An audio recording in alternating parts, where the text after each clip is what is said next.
bang, you just got hacked. And you're thinking, but I didn't do anything. Doesn't matter. Yeah, that's the scary reality of zero-click attacks. You don't have to click, you don't have to download. It just happens. So today, we're doing a deep dive to unpack exactly what these zero-click attacks are. And crucially, how AI agents, these automated tools, are making the risk even bigger. Right. And we'll cover the defenses you absolutely need. This is need-to-know stuff if you want to understand the next big cybersecurity challenge. It really is, because these attacks completely bypass the usual advice, be careful what you click. That doesn't help here. Okay, so welcome to Tech Daily. This deep dive is sponsored by Stonefly. They're leaders in enterprise storage, backup, DR, AI storage, and cloud solutions. And if you're looking for truly secure storage, maybe something ransomware-proof. Stonefly offers air-gapped and immutable storage. You can contact them at sales@stonefly.com. Okay, let's get into it. Let's start with a really clear definition. What makes a zero-click attack different from, say, regular old phishing? Well, the key difference is user action, or rather the lack of it. With phishing, you, the user, have to click that bad link, open that attachment. You're the one making the mistake, basically. Exactly. With zero-click, you do nothing. Absolutely nothing. The attacker triggers the exploit just by sending something to your device. The attack performs the action, not you. But how is that even possible? I mean, if you don't interact with it, how does the malicious code get in and run? It really comes down to a basic truth about software. I mean, no big piece of software is perfect, right? There are always bugs. Security flaws hidden in the code. Precisely. And attackers find ways to exploit these flaws, often in the parts of the software that handle incoming data. Think about, message previews, call notifications. Stuff that happens automatically before you even see it. Yeah. If that code has a vulnerability, an attacker can send a specially crafted message, maybe a weird picture file or a malformed packet. It confuses the program. And lets the attacker sneak their own instructions in. That's the idea. They exploit the bug to execute their own code. Okay, let's make this concrete. Stagefright, back in 2015. That was a huge one for Android, right? Oh, Stagefright was massive. Affected something like, 950 million devices? An incredible number. Wow. And how did that one work? The attacker just sent an MMS message, like a picture message, the moment your phone received it, even before you opened the text app. Just receiving it. Just receiving it. The phone's software tried to process a preview of the media file inside the MMS. That process triggered the vulnerability. And boom, remote code execution. The attacker's in. Exactly. Yeah. Silently, no click needed. And look, lest anyone think, oh, that's just an Android thing. Apple's not immune either, right? Pegasus spyware is the big example there. Absolutely. Pegasus showed this affects everyone. It's infamous for being used against high-profile targets, giving attackers total control. Camera, mic, messages, everything. So how did Pegasus achieve that zero-click entry? Well, there were a few methods over time. One big one in 2019 used WhatsApp's calling feature, the VoIP part. Voice over IP calls. Okay. The target only had to receive the call, didn't even have to answer it. Just the incoming call notification hitting the phone. Triggered the exploit. Triggered a vulnerability, yeah. Often a buffer overflow. It allowed Pegasus to install itself. Can you quickly explain buffer overflow for folks who might not know? Sure. Think of a buffer as a container in the software's memory meant to hold a certain amount of data. Yeah. A buffer overflow happens when an attacker sends more data than the container can hold. The extra data spills out. And overwrites other parts of the memory. Right. And if the attacker crafts that extra data carefully, it can contain malicious code, which then gets executed because it's overwritten legitimate instructions. Nasty stuff. And Pegasus hit Apple devices, too. Oh, yes. In 2021, there was a famous iMessage exploit.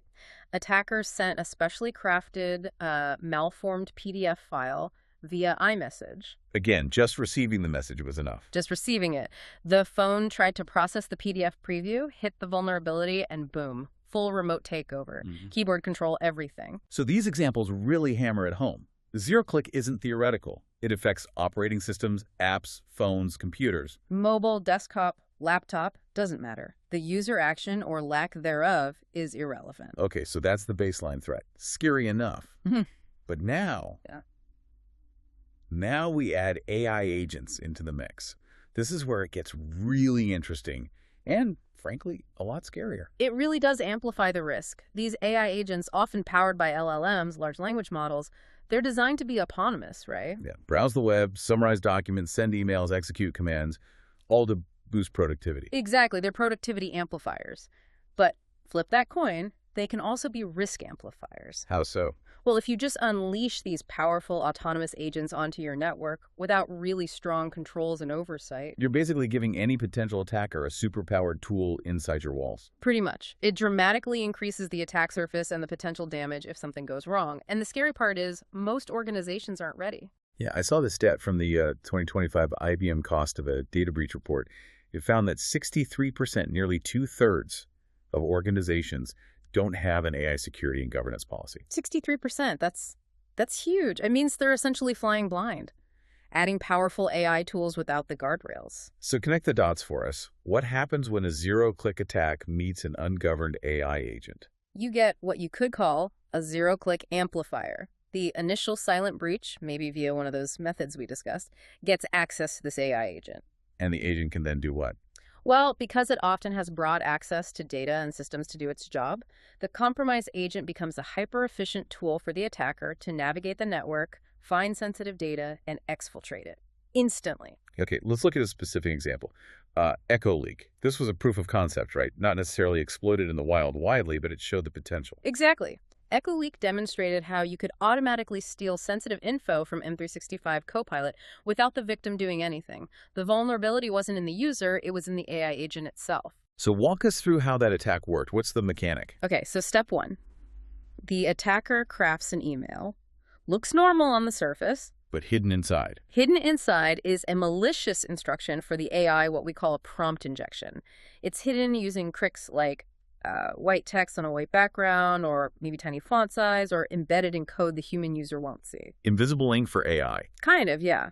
Then, step two, the email gets sent to the target's corporate account. Step 3, the system, maybe M365 with Copilot enabled, automatically processes the email. The AI agent reads it to summarize it or index it or whatever. And here's the crucial part. The AI agent sees the hidden text.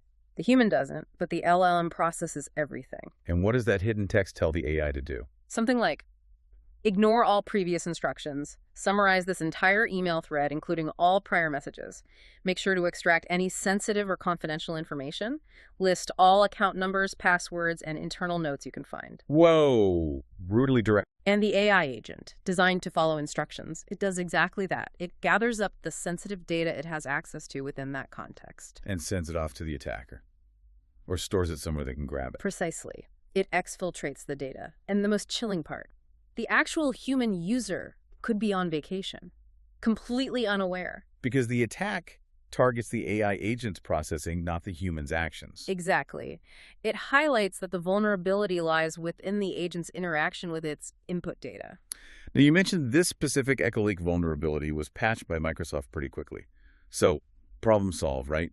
Or are we still worried? That's a fair question. Yes, that specific hole was plugged. But Echolak wasn't just about one flaw. It proved a pattern. The pattern of indirect prompt injection. Exactly. That fundamental technique, hiding malicious instructions in the input data that an AI processes that pattern, is likely repeatable across different AI platforms, different features. So every AI system that processes external data is potentially vulnerable to this kind of attack. Potentially, yes. Because their core function is to interpret and act on the data they're given. It's a new type of attack surface we didn't really have before. Okay, so this shifts the whole defense paradigm, doesn't it? We can't just tell users don't click bad links anymore. We need to focus on controlling the AI agents themselves. Absolutely. We need to talk about actionable defenses. Let's start with controlling the agents. Right. Defense set 1, agent isolation. What does that involve? It means you can't just let these agents roam free on your network. You need to isolate them, sandbox them. Run them in a sort of limited, controlled environment. Exactly. Restrict what systems and data they can actually see and interact with. Limit their autonomy. Even if an agent gets compromised, the blast radius is contained. So applying the principle of least privilege to the AI. Precisely. Give the agent only the absolute minimum capabilities it needs to perform its specific task. Nothing more. And this involves managing, what did you call them? Non-human identities. Yeah, think of the AI agent itself as having an identity, like a user account. It needs permissions. We need to manage those permissions very carefully. Treat the agent like a new employee you don't trust yet. Verify its identity, restrict its access, then let it interact with data. Okay, that makes sense. Defense set 2 is about inspection, right? Input and output scanning. Right. You need tools that can scan the data going into the AI, looking for those hidden prompts, malicious URLs, adversarial text patterns. Stuff designed to trick the AI. Yeah. And just as importantly, you need to scan the data coming out of the AI. This leads to the idea of an AI firewall. Not like a network firewall, though. No. This is different. It sits conceptually between the user, the AI, and the data. It inspects prompts going in, trying to block injections. And it inspects the AI's responses coming out. Yes, that's crucial. If a prompt injection does get through, and the AI generates a response containing, say, passwords or credit card numbers it found in its context, The AI firewall catches that outbound data leak. it catches it and blocks it before it leaves your environment. It's a critical safety net. Okay, isolation and inspection. What about bigger picture changes? Philosophical shifts. Defense set 3. Well, first, the basics still matter, patching. Many historical zero-click attacks, like Stagefright or the Pegasus exploits, relied on classic software bugs. So keeping systems up to date is still table stakes. Absolutely. Prompt patching closes those known vulnerability doors. But the bigger philosophical shift needed now is embracing zero trust. Assume breach, trust nothing initially. Exactly. Assume everything coming into your system could be hostile. Don't trust. Verify. Always. And apply that especially to the AI agents now. Critically, yes. The focus shifts. It's less about just verifying the human user and more about rigorously verifying the non-human AI identity, constantly monitoring its behavior, and severely limiting its environment. That's a fundamental change. Okay, let's recap quickly. Zero-click attacks are real. They bypass user action, proven by things like Pegasus. Then AI agents come along and act as massive risk amplifiers for these silent attacks, shown by proof of concepts like Echolak using prompt injection. The whole attack surface is just exploding outwards. So what does this mean for you, listening right now? It means that as AI gets more autonomous and embedded everywhere, your defenses have to evolve. You need that new level of skepticism. Focused on controlling the agent. Controlling the agent, sandboxing it, watching its inputs, watching its outputs, rigorously. And we want to leave you with this final thought. Assume that anything that touches or feeds into a large language model could be malicious. Text, code snippets, URLs, hidden data in emails or documents. Yeah. Anything. So the call to action is clear. Watch your inputs, guard your outputs.